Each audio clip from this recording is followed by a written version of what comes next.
Hello guys, तो कैसे हो आप सब लोग? अच्छे ही होंगे। तो आज हम ये 2D इमेज ले रखी है मैंने। अब इसी को हम 3D में कन्वर्ट करेंगे। पूरे स्टेप्स के थ्रू जाएंगे हम, कैसे कैसे एक 2D इमेज को 3D में कैसे कन्वर्ट करा जाता है। कई बार होता है कि 2D से बिल्कुल डिफरेंट हो जाता है 3D का रिजल्ट।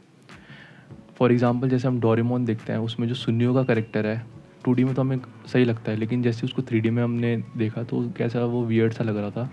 कई बार होता है कोई कैरेक्टर 2D से 3D में थोड़े अजीब से लगते हैं। फ़िलहाल हम इस कैरेक्टर पे कंसंट्रेट कर रहे हैं। तो ये 2D कैरेक्टर मैंने इंटरनेट से उठाया था। मैं आर्ट सेशन का शायद लिंक होगा जिस आर्टिस्ट ने क्रिएट करा है, उसको मेंशन कर दूंगा। तो प्रोजेक्ट पे आते हैं। अभी हम मैंने आई सॉकेट शेप करा है, बेसिक शेप जो होती है जो फेस की, जैसे रेफरेंस में दिख रहा है। फिर मैंने आई सॉकेट को उसको कार्व करा है। अब बेसिकली जो करेक्टर है बहुत ही ज़्यादा स्टाइलिश करेक्टर है, तो उसकी शेप सिलेंडर से रिजेंबल करती है। तो उसी को बेसिक फॉर्म देने के लिए मैं सिलेंडर अपेंड करके यहाँ पे मैंने पॉलीग्रुप करा है जी मॉडलर से, इसको एडजस्ट कर रहा हूँ। तो कहने का मतलब ये है कि मैं सिलेंड्रिकल शेप को ज़्यादा यूज़ कर रहा हूँ इस कैरेक्टर के लिए, क्योंकि काफ़ी स्लिम कैरेक्टर है और सिलेंडर से काफ़ी ज़्यादा रिसेंबल कर रहा है। तो इसी को मैं शेप करता जा रहा हूँ आगे, जैसे कि आप देख रहे हैं वीडियो में। अगेन हम एक ही चीज़ पे स्टक नहीं होंगे, हम अलग अलग सब टूल्स पे वर्क करेंगे। जैसे पहले मैंने फेस पे वर्क करा, उसको उतना कंप्लीट करके फिर अब मैं इसकी बॉडी पे वर्क कर रहा हूँ। अब दोबारा मैंने एक सिलेंडर लिया अंदर की शर्ट के लिए। ऐसे ही हम आगे आगे इसको धीरे धीरे करके इसमें सब टूल्स और पार्ट्स ऐड करते रहेंगे। और पहले भी जैसे मैंने बताया था कि करेक्टर स्टार्टिंग में थोड़ा वियर्ड सा लगता है, थोड़ा नहीं काफ़ी वियर्ड लगता है कि क्या हो रहा है, लेकिन हम प्रोसेस करते रहते हैं तो फिर वो आगे काम होता रहता है। अब ईयर्स के लिए मैंने एक दूसरी ज्योमेट्री इसमें अपेंड करी है। अब इसको मैं रेफरेंस के अकॉर्डिंग इसकी पोजीशन पे लगा दूंगा और शेप करूंगा उसको, जैसे भी रेफरेंस में दिखाया हुआ है। मैं फिर से मास्किंग का बहुत बड़ा यूज़ होता है। मास्किंग से किसी भी स्पेसिफिक शेप को एडजस्ट कर सकते हैं। तो मास्क करके मैंने अंदर की तरफ उसको कार्व कर दिया है और फिर क्ले बिल्डअप से उसको पूरा शेप करा है। साथ ही साथ मैं फेस पे आ गया, फिर से नोज़ को स्कल्प्ट कर रहा हूँ, नोज टेल्स कार्व करे हैं। काफ़ी वियर्ड से लग रहे हैं नोज टेल्स, क्योंकि 2D रेफरेंस में हमें यही दिखाया गया है, तो मैं उसी को फॉलो अप कर रहा हूँ। फिर से मैंने माउथ के लिए मास्क करा है और इसको मैं अंदर की तरफ मूव कर दूँगा, जिससे कि माउथ की शेप आ जाएगी। ऐसे ही मैं आगे बढ़ता रहूँगा, इसको शेप करता रहूँगा। पूरा हेड देखिए किस तरीके से शेप कर रहा हूँ मैं। धीरे धीरे हमें जो हमारा करेक्टर बिल्डअप है वो रेडी होता हुआ दिखने लगेगा, जैसा हमारा 2D इमेज में हमें दिखा हुआ है। और इसको मैं एडजस्ट कर रहा हूँ मूव टूल से। फिर साथ ही साथ मैं स्मूथ भी करता हूँ। शिफ्ट प्रेस करके हम इसको स्मूथ कर सकते हैं। यहाँ पे मैंने डैम स्टैंडर्ड से इसकी ब्राउज के पास जो लाइनिंग है उसको डिफाइन करा है। फिर से मूव टूल से हम इसको शेप कर रहे हैं। और एक और सिलेंडर लिया मैंने इसकी पैंट्स के लिए। पूरा करेक्टर ये सिलेंड्रिकल बेस्ड है, क्योंकि इस कैरेक्टर की शेप ही ऐसी है, हमारी स्टाइलिश कैरेक्टर है, बहुत ज़्यादा सिलेंड्रिकल शेप है। बाकी कैरेक्टर बहुत अच्छा बनाया है 2D जिसने भी बनाया है।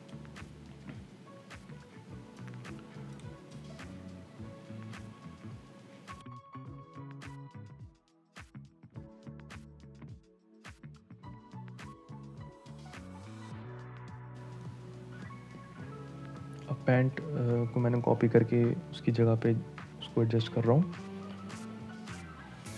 बेसिक अभी ब्लॉकिंग ही हो रही है इसकी। फेस को मुझे लगा कि ज़्यादा बड़ा लग रहा है, तो मैंने उसको स्केल डाउन कर लिया।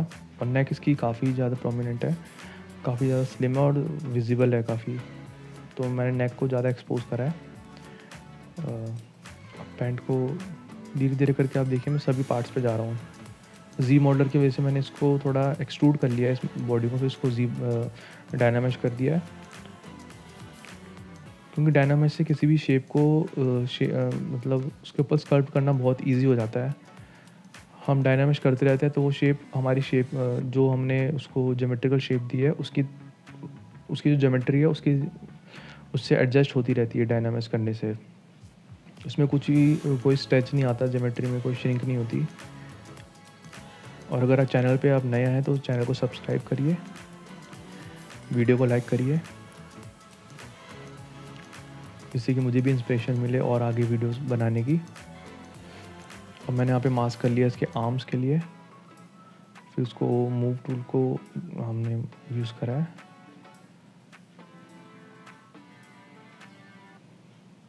अब यहाँ पे देख रहे हो आप, थोड़ा होल्स से हो गए हैं, क्योंकि जब हमारा मैश थिन होता है और हम उसको डायनामिश कर देते हैं तो उसमें वो होल्स जनरेट हो जाते हैं। तो हमें वहाँ पे थोड़ी थिकनेस देनी पड़ती है, जिसके लिए मैं काफ़ी बार इन्फ्लेट ब्रश का यूज़ करता हूँ। क्योंकि क्ले बिल्डअप से अगर हम करेंगे तो वो थिन उसका वो उतना पार्ट, जो ऊपर से वो पार्ट हम उसको ज्योमेट्री में सरफेस में थिकनेस देंगे, वो अंदर से वो उतना ही थिन हो जाएगा पार्ट। तो ज्योमेट्री वहाँ से थिन हो जाएगी, फिर वो उसमें होल जनरेट हो जाएंगे। लेकिन जब हम इन्फ्लेट करते हैं, जब इन्फ्लेट ब्रश से, तो वो पूरा ही उस पार्ट को अंदर से भी बाहर से भी पूरा इन्फ्लेट करके थिकनेस दे देता है, जिससे कि हमारी जो ज्योमेट्री है वो ब्रेक डाउन नहीं होती है और उसमें होल्स नहीं बनते हैं। ये बहुत बार इशू आता है जब हम नए होते हैं, हमें समझ नहीं आता कि ये डायनामिक्स करके क्यों होल जनरेट कर रहा है, पर वो मैंने बता दिया कि उसकी थिकनेस बहुत कम होती है, वैसे होल जनरेट करता है।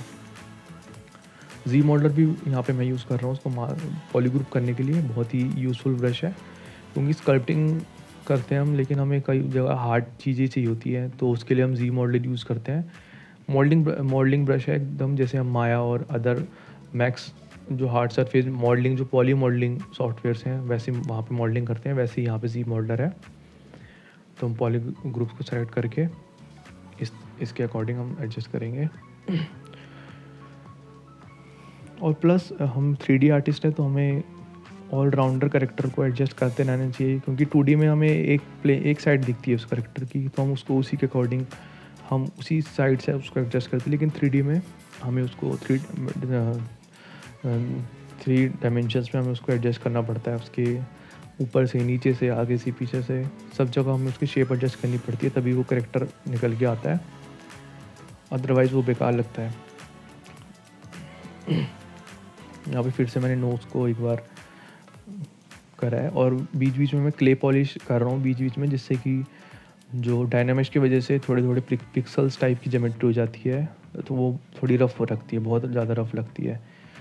तो जो क्ले पॉलिश जो टूल है, उसकी वजह से स्मूथनेस आ जाती है उसमें, और थोड़ा हार्डनेस उसमें फील होती है हमें।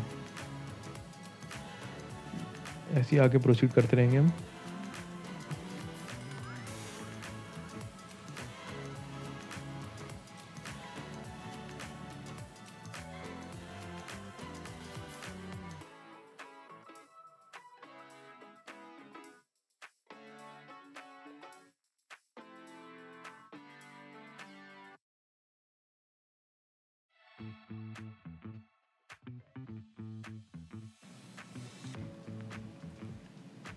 यहाँ पे फिर से मैंने मास्क करा है और थोड़ा शर्ट को और नीचे की तरफ ड्रैग करा है। और रिंकल्स के लिए मैं मेनली यूज़ करता हूँ डैम स्टैंडर्ड ब्रश और डैम स्टैंडर्ड, जिससे कि हम हार्ड एजेस दे सकें रिंकल्स में। रिंकल्स हर तरह के होते हैं हमारे क्लोथ्स में, और स्टैंडर्ड जिससे कि स्मूथ जो हमारे रिंकल्स हैं हम उसको ड्रॉ कर सकें। यहाँ पे मैंने फिर से शेप अपेंड कर लिया है। इसके स्लीव्स के लिए हमने अपेंड करी है शेप। अब इसके स्लीव्स को हम करके इसके साथ अटैच कर देंगे, और डायनामिक्स करने से वो पूरा उसके साथ जॉइंट हो जाएगा। उसकी जो क्रीजेज है वो पूरी जॉइंट हो जाएगी और पता नहीं चलेगा।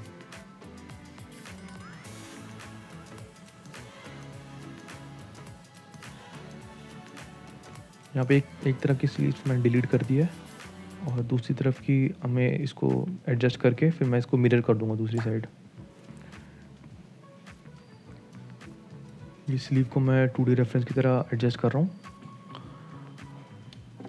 और फिर मिरर कर दिया मैंने इसको। अब जी मॉडलर ब्रश यूज़ करके फिर से मैं इसमें जो गैप है जिससे कि इसके आर्म्स बाहर निकलेंगे वो जनरेट करूँगा। यहाँ पे मैंने एक्सट्रूड कर दिया है फिर से। अब इसको इसके साथ अटैच करके हम डायनामिक्स कर देंगे, तो जो बिल्कुल जो हमें लाइंस दिख रही है, एक डिफरेंस दिख रहा है दोनों के शर्ट और स्लीव्स के बीच में, वो बिल्कुल ही गायब हो जाएगा डायनामिक्स करने से। तो वो जो ज्योमेट्री है डायनामिक्स से यही होता है कि एडअप हो जाती है, और हम स्मूथ करते हैं तो ये देखिए मैंने स्मूथ करा, तो बिल्कुल जो लाइनिंग है वो बिल्कुल ख़त्म हो गई, लग रहा है जैसे कि इसी का पार्ट है। तो इसलिए बहुत यूज़फुल होता है डायनामिक्स। जैसे हम मेनली पॉली मॉडलिंग में ब्रिजिंग करते हैं, ब्रिज करके हम अटैच करते हैं पॉलीगन्स को, वैसे ही हम इसमें डायनामिश कर रहे हैं। फिर से डैम स्टैंडर्ड ब्रश का यूज़ करा है मैंने यहाँ पे।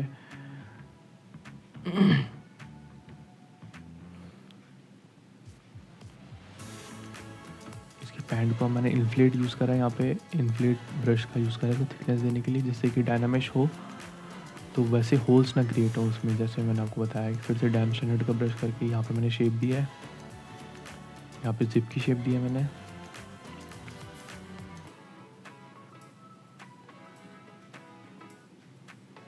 अब ऐसे ही हम आगे बढ़ते रहेंगे, कंटिन्यू करते रहेंगे। फिर से मैंने स्केल करा है यहाँ पे मास्क करके। एक्चुअली पूरी लेवल पे लाने के लिए, जैसे ऊपर नीचे ज्योमेट्री होती है तो उसको मास्क करके स्केल डाउन कर देते हैं, तो जिससे कि वो पूरा लेवल पे आ जाता है। सिमिलरली पॉली जब हम मॉडलिंग करते हैं उसमें भी ऐसे होता है, वर्टेक्स करके हम उसको वर्टेक्स सेलेक्ट करके उसको स्केल कर देते हैं, जिससे कि वो भी लेवल पे आ जाती है। अब यहाँ पे अंदर वाली शर्ट को मैं यहाँ पे हम जब मूव करते हैं तो वहाँ पे साइड में एक गियर का आइकन आता है, उसमें सारे ऑप्शन होते हैं। अगर हमें उसको बेंड करना है, टेपर करना है, फ्लैटन करना है, वो सारे ऑप्शन हमें उसमें मिल जाते हैं। तो बहुत ही यूज़फुल रहता है वो, क्योंकि अगर हम ब्रश से मूव ब्रश से अगर हम उसको करेंगे तो वो इतना क्लियर नहीं होगा, लेकिन हम उस टूल से अगर हम करेंगे तो ज़्यादा हमें इफ़ेक्टिव लगेगा वो। यहाँ पर डैम स्टैंडर्ड ब्रश का यूज़ करा है मैंने स्माइल देने के लिए। फिर से मैंने स्फीयर अपेंड करे हैं इसके आई बॉल्स के लिए। अब इसको मिरर कर दिया तो आई बॉल्स इसकी हमारी एडजस्ट हो गई है। फिर से हमें आई सॉकेट को शेप देने के लिए मैंने यहाँ पर डैम स्टैंडर्ड यूज़ करा है, जिससे कि एक शेप में आ जाए, उसमें एक हार्डनेस आ जाए, एक बाउंड्री बन जाए, जिससे कि डिफाइन हो जाए हमारा आई सॉकेट। और साथ ही साथ शिफ्ट प्रेस करके स्मूथ भी करता रह रहा हूँ मैं। और यार यहाँ तक आ गए हो तो वीडियो को सब्सक्राइब कर दो, चैनल को सब्सक्राइब कर दो, वीडियो को लाइक कर दो, आदत नहीं है बोलने की। और अगर कोई भी रिकमेंडेशन हो या फिर कोई भी अगर आप 2D अगर फ़ोटो अगर आप उसको बनवाना चाहते हैं 3D में, तो कमेंट डाउन करें। कोई भी सजेशंस हो, फीडबैक्स हो, वो हमें बताएं। अब यहाँ पे मैंने एक स्क्वायर करके उसको कंट्रोल करके मैंने कॉपी कर लिया। यहाँ पे मैं टीथ बना रहा हूँ। फिर से मैंने उस गियर वाले आइकन जो मैंने आपको बताया था उसको यूज़ करा है बेंड करने के लिए, क्योंकि टीथ जो होते हैं वो हमारे स्कल के अराउंड कर्व होते हैं, तो उसी कर्व को लेने के लिए मैंने बेंड यूज़ करा है अंदर की तरफ, और ऊपर की तरफ भी कर्व है हमारे स्माइल के अकॉर्डिंग। ये स्माइल हो गई, इसकी स्माइल आने के बाद थोड़ा लग रहा है करेक्टर। अब आप देख लें धीरे धीरे टॉप टू बॉटम हमारा जो करेक्टर है वो फील आने लगी है, मतलब एक सिर्फ मैश नहीं लग रहा, वो लग रहा है कि हाँ ये पूरा करेक्टर है हमारा जिस पे हम वर्क कर रहे हैं। तो ऐसे ही आगे बढ़ते रहेंगे। अब मैं हेयर पे आया हूँ। यहाँ पे मैंने curve strap snap brush use करा है। एक ट्यूब स्नैप होता है, एक स्ट्रैप होता है, तो उसको मैंने यूज़ करा है हेयर्स के लिए। यहाँ पे कर्व के अकॉर्डिंग कर्व से आप उसको पूरा एडजस्ट कर सकते हो।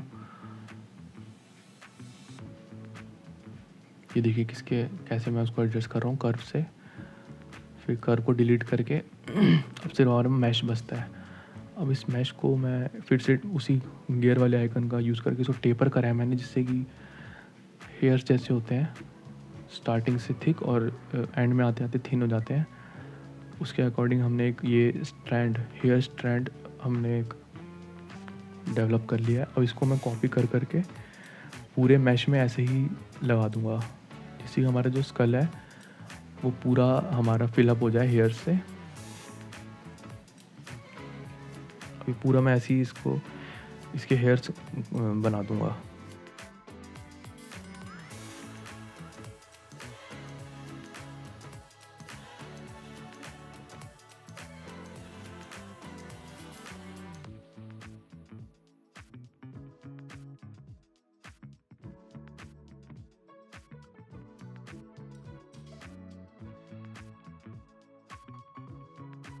तो हेयर्स का ऑलमोस्ट कंप्लीट हो चुका है, जैसे कि मैंने इसको स्किप कर दिया था थोड़ा बहुत क्योंकि काफ़ी लंबा हो जाता है।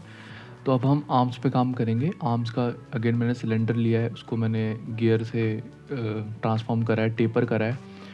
टेपर करके नीचे से वो थोड़ा नैरो हो गया है, जैसे कि हमें रेफरेंस में देख रखा है। तो इसी के अकॉर्डिंग हम आर्म को एडजस्ट करेंगे, थोड़ा स्केल करेंगे, स्केल डाउन करेंगे।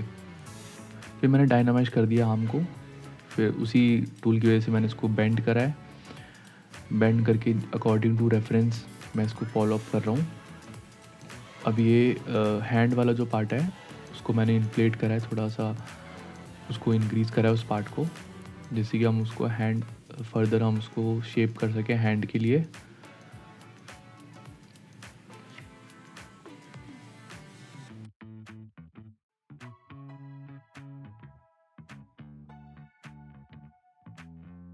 आर्म को अब हैंड को स्कल्प्ट कर रहा हूँ। इसमें से मैं थंब निकाला है पहले मैं और कुछ नहीं, रेफरेंस को फॉलो कर रहा हूँ अपने। अभी मैं फ़िलहाल अपने अकॉर्डिंग कुछ ऐड नहीं कर रहा हूँ, लेकिन हम अपने अकॉर्डिंग भी कुछ कुछ एलिमेंट्स ऐड कर सकते हैं जिससे कि हमारा कैरेक्टर अपीलिंग लगे और देखने में अच्छा लगे। इन दी एंड हमें रिज़ल्ट यही चाहिए होता है कि हमें देखने में अच्छा लगे। प्रोसेस चाहे कुछ भी रही हो, उसके पीछे आपने कोई सा भी सॉफ्टवेयर यूज़ करा हो, कितना भी टाइम लगाओ, लेकिन इन दी एंड हमें रिज़ल्ट देखना होता है, रिज़ल्ट हमें अच्छा लगना चाहिए। तो ये मैंने फिंगर्स के लिए जगह बनाई है, फिंगर्स को हम फिंगर्स स्कल्प्ट कर रहे हैं।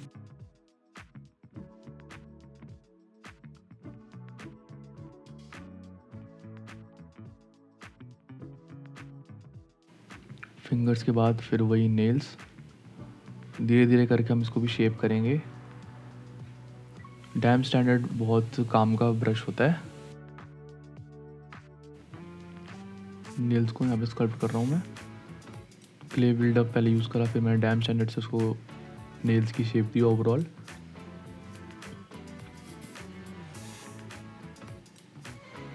अब जैसे हमें रेफरेंस में दिख रहा है साइड व्यू, तो हमें पता नहीं है कि इसकी फिंगर्स कितनी थिक है कितनी थिन है, तो ये हमें अपने अकॉर्डिंग ही करना पड़ेगा। जैसे हम 3D में आते हैं काफ़ी सारी चीज़ें हमें नहीं पता चलती, लेकिन उसे हमें अपने अकॉर्डिंग एडजस्ट करना पड़ेगा कि फ्रंट से वो वैसे ही लगे जैसे 2D में है। अब मैंने हैंड बना लिया, अब दूसरी साइड मैंने मिरर कर दिया हैंड को।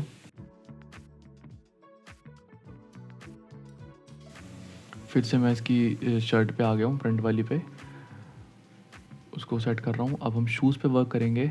शूज़ के लिए मैंने फिर से बॉक्स ले लिया है, तो यहाँ पे आप देख रहे होगे मैं कुछ भी चीज़ बना रहा हूँ, सब कुछ स्क्रैच से मैं बिल्डअप कर रहा हूँ अकॉर्डिंग टू देयर शेप। जैसे मुझे शूज़ बनाने हैं तो मैंने उसकी शेप देखी, बेसिक शेप क्या है जिससे हम शूज़ को बना सकते हैं, तो मैंने उसके अकॉर्डिंग मैंने शेप ली स्क्वायर। और जैसे हैंड्स की मैंने शेप देखी थी कि बेसिक शेप हम क्या रख सकते हैं जिससे वैसी शेप आए, हमें ज़्यादा वो ना करना पड़े, उसमें शेप चेंज ना करनी पड़े, तो उसी के अकॉर्डिंग मैंने सिलेंड्रिकल शेप ली थी हैंड की। तो ऐसे ही मैंने शूज़ के लिए ये शेप लिया है। अब इसको मैं रेफरेंस के अकॉर्डिंग जैसे शूज़ है उसको मैं एडजस्ट कर रहा हूँ।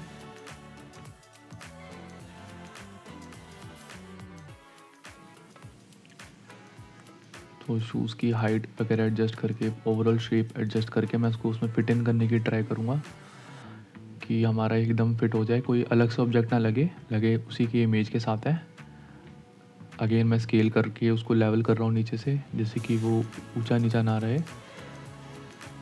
अभी काफ़ी बड़ा लग रहा है शूज़ मुझे, तो मैं इसको स्केल करूँगा जिससे कि थोड़ा उसी का पार्ट लगे, ऐसा ना लगे कि अलग से हमने ऐड करा है। ये मैंने स्केल कर लिया यहाँ पे।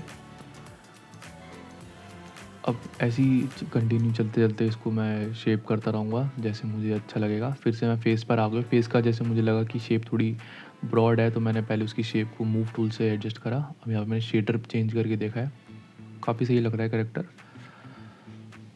फिर से मैं शूज़ पे आ गया हूँ। यहाँ पे मैं मास्क कर रहा हूँ, साइड के जो रेड पार्ट है उसको एक्सट्रैक्ट करने के लिए उसको हम अलग से बनाएंगे, जहाँ पे लेसेस फिट होते हैं। मास्क करके ये मैंने एक्सट्रैक्ट कर लिया है वाला पार्ट। अब इसको फिर से स्केल करके मैंने एडजस्ट करा है, इसको उसमें अटैच कर दूँगा। ये रेड कलर के होंगे हमारे। और हाँ, इसमें हम कलर भी करने वाले हैं, कलर करके पूरा आपको मैं दिखाऊंगा इसमें कि कैसा लगेगा पूरा कलर करने के बाद भी। ऐसे अब मैंने ये कर्व स्नैप ट्यूब ब्रश लिया एक, तो उसमें मैं लेसिस जो है इसके उसको बिल्ड कर लूँगा रफली, फिर उसको धीरे धीरे एडजस्ट करूँगा रेफरेंस के अकॉर्डिंग। इसमें रेफरेंस में आप देख सकते हो इतने क्लियर नहीं दिखा रखा है कि कैसे हैं, ऐसी रफली उसमें ड्रॉ हो रखा है।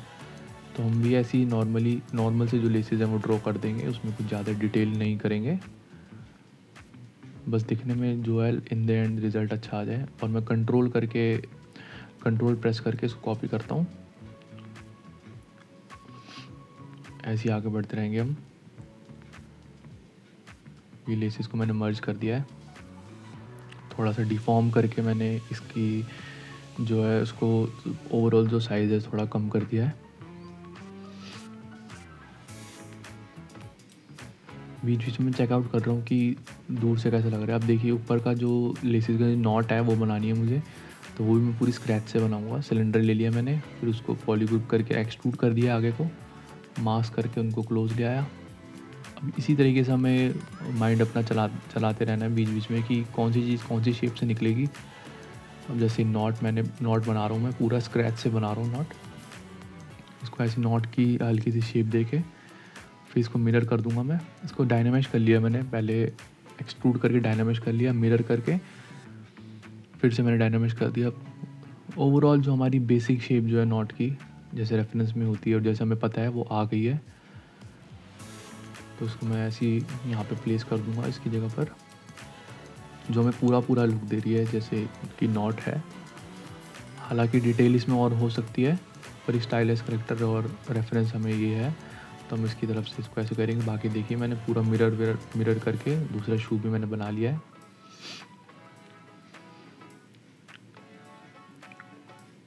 अब थोड़ा सा टिल्टेड पोजीशन में खड़ा हुआ है ये, तो उसको मैं थोड़ा टिल्ट कर रहा हूँ और नीचे पर्सपेक्टिव ऑफ करके नीचे मैं ग्राउंड से इसको मिलाने की कोशिश कर रहा हूँ जिससे कि लेवल रहे। क्योंकि हम जब पर्सपेक्टिव में होते हैं तब हमें एक डेप्थ ऑफ फील्ड मिलती है करेक्टर की, जिससे कि थोड़ा सा उसमें डेप्थ ऑफ फील्ड आ जाती है तो थोड़ा अलग लगता है। लेकिन पर्सपेक्टिव ऑफ करते हैं तो डेप्थ ऑफ फील्ड ख़त्म हो जाती है, तो मैं एकदम एक तरीके से फ्लैट सा करेक्टर दिखता है। तो ये बहुत कन्फ्यूज़न होती थी स्टार्टिंग में कि पर्सपेक्टिव और उसमें डिफरेंस क्या होता है, लेकिन हम खुद ऑन ऑफ करके देख लें तो हमें पता चलता है कि क्या डिफरेंस आ रहा है। और फिर से मैंने स्क्वायर लिया, मैं पीछे गिटार बना रहा हूँ, गिटार की शेप दे रहा हूँ मास्क करके। उसको मास्क करा, फिर उसको ब्लर करा जिससे कि एकदम शार्पनेस ना आए, थोड़ा सा फॉल ऑफ है वहाँ पे, गिटार का कर्व है, तो वही कर्व के लिए मैंने करा है। बाकी मैं भी थोड़ा बहुत गिटार बजा लेता हूँ, तो अगर वो देखना है तो मेरे दूसरे चैनल में है, प्रथम कनौजिया के नाम से है वो, आई गेस सर्च कर लेना, उसमें थोड़ी बहुत वीडियोस हैं मेरी गिटार की। ट्राई करता हूँ और बजाने की, पर टाइम होता है कभी नहीं होता, कभी इंटरेस्ट होता है नहीं होता, जॉब वगैरह भी होती है।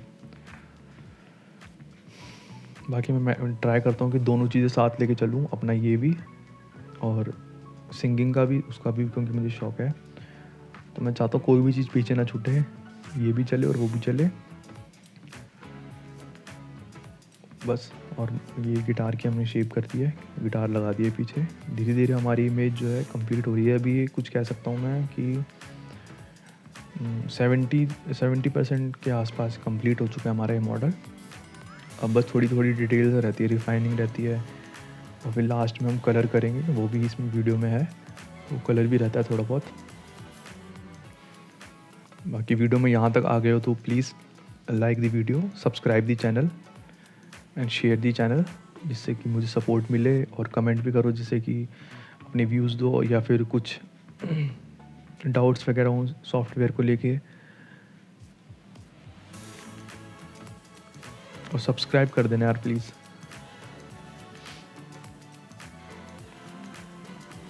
और हाँ, अगर जैसे किसी को ZBrush कोई सीखना चाहता हो, या कोई मतलब ऐसे कोई प्रोफेशनल क्लासेस नहीं है, अगर नॉर्मल अगर डाउट वगैरह, प्रोफेशनल भी हम शुरू कर सकते हैं अगर इन फ्यूचर अगर करना हो, लेकिन नॉर्मल अगर कोई नॉर्मल पूछना चाहता हो कि कैसे कुछ होता है ZBrush में, तो मैं नॉर्मल ऐसे ही बता दूंगा फ्री ऑफ कॉस्ट, उसमें कोई बात नहीं है।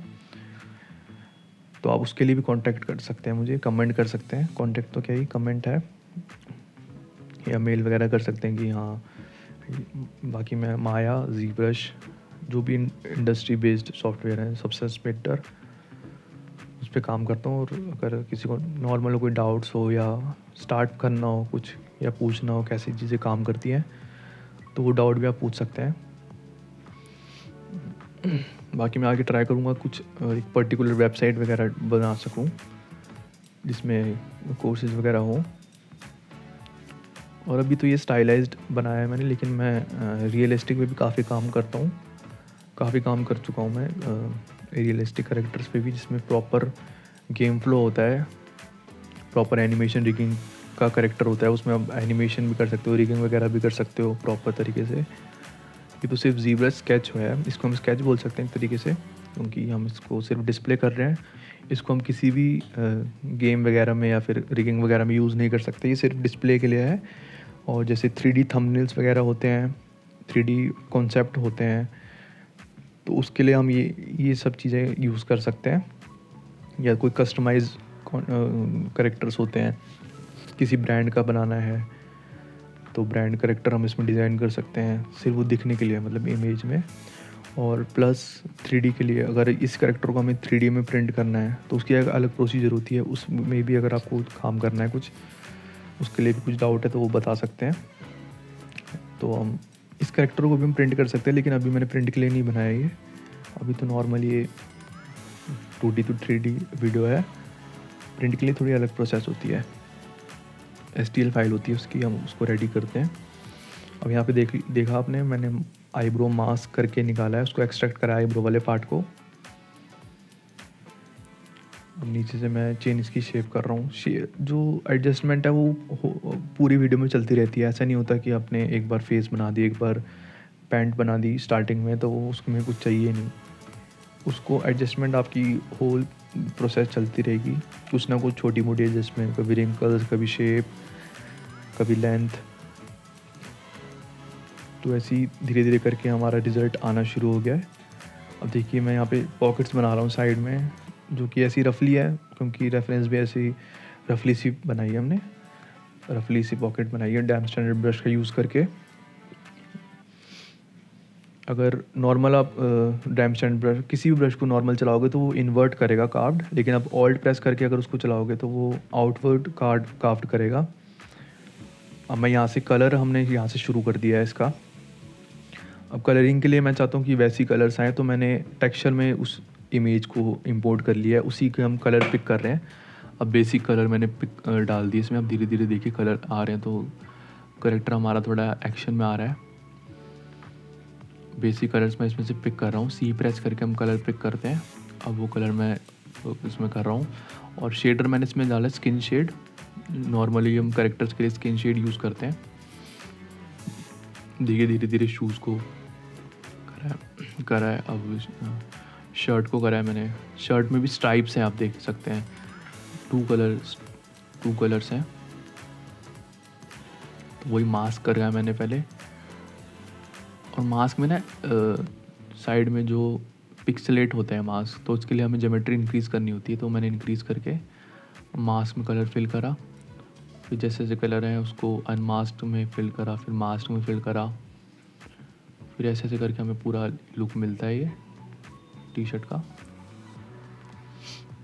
इसमें कोई कंफ्यूज होने वाली बात नहीं है, जो पार्ट मास्क्ड है वो फिल नहीं होगा, जो अनमास्क्ड है वो पार्ट फिल होगा। फिर अब आइज़ में आ गया। आइज़ थोड़ी वियर्ड लग रही है, क्योंकि 2D में तो अच्छी लग रही है आइज़, लेकिन 3D में आके थोड़ा सा हॉरिबल सा लग रहा है। तो मैं आइज़ एडजस्ट करने की कोशिश करूँगा कि कलर भी यही रहे और इतना हॉरिबल ना लगे। ये देखिए मैंने स्टैंडर्ड ब्रश लिया और अल्फा सेलेक्ट कर लिया राउंड, और उसको सेलेक्ट कर लिया ड्रैग करके मैंने इसको आइज़ बना लिए। और आइज़ में ना एक चमक होती है, तो उसके लिए मटेरियल होता है टॉय प्लास्टिक, वही मैंने डाला नहीं है। और माउथ के अंदर देखिए मैंने मास्क करके थोड़ा रेड टंग वाला पार्ट है वो कर लिया है, इसको डार्क कर दिया है, काफ़ी अच्छा लग रहा है।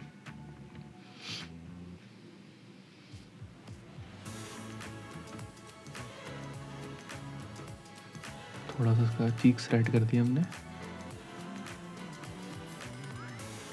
थोड़ी सी एओ देने के लिए मैंने इसमें डार्क कलर मैंने करा है, जिससे कि वो एक एम्बियंट होता है, जिससे जो शेडो हमें पड़ती है वो करने के लिए इसमें रेफरेंस में भी हमें दिखा रखा है, वो इससे थोड़ा ठीक लगता है कैरेक्टर ना।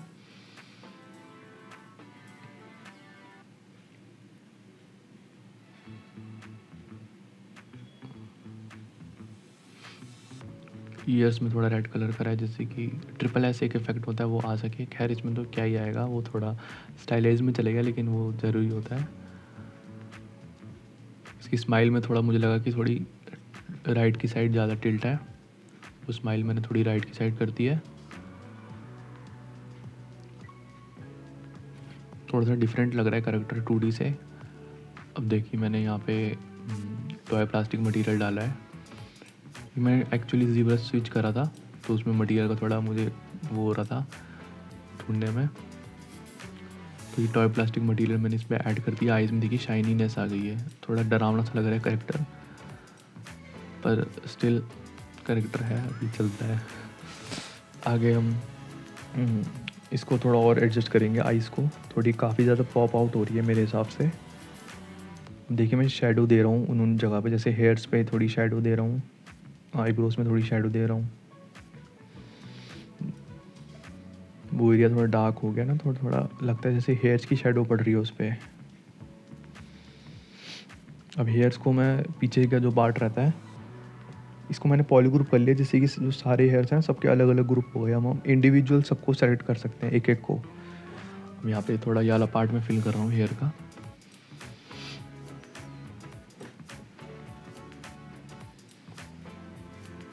ये तरीका भी हेयर का काफ़ी सही रहता है, इसमें काफ़ी वेरिएशन देखने को मिल जाती है हमें, तो करेक्टर का लुक हमें अच्छा आता है। पर इसमें हमें फ़्लो का ध्यान रखना पड़ता है कि जैसा फ़्लो है हेयर्स का वैसा फ़्लो आए। फ़्लो नहीं आता तो थोड़ा वियर्ड सा हो जाता है। देखिए मैं कैसे एडजस्ट कर रहा हूँ। स्टैंड्स को थोड़ा सा स्केल कॉपी करके थोड़ा स्केल डाउन करके हमें एडजस्ट करना है। धीरे धीरे हेयर्स को मैं ऐसे ही कर रहा हूँ।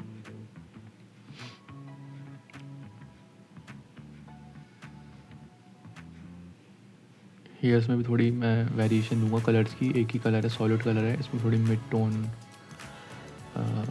हाईलाइट्स, डार्कनेस थोड़ी दूंगा, जिससे कि थोड़े वेरिएशन आ जाए हेयर्स में, थोड़े अच्छे लगे।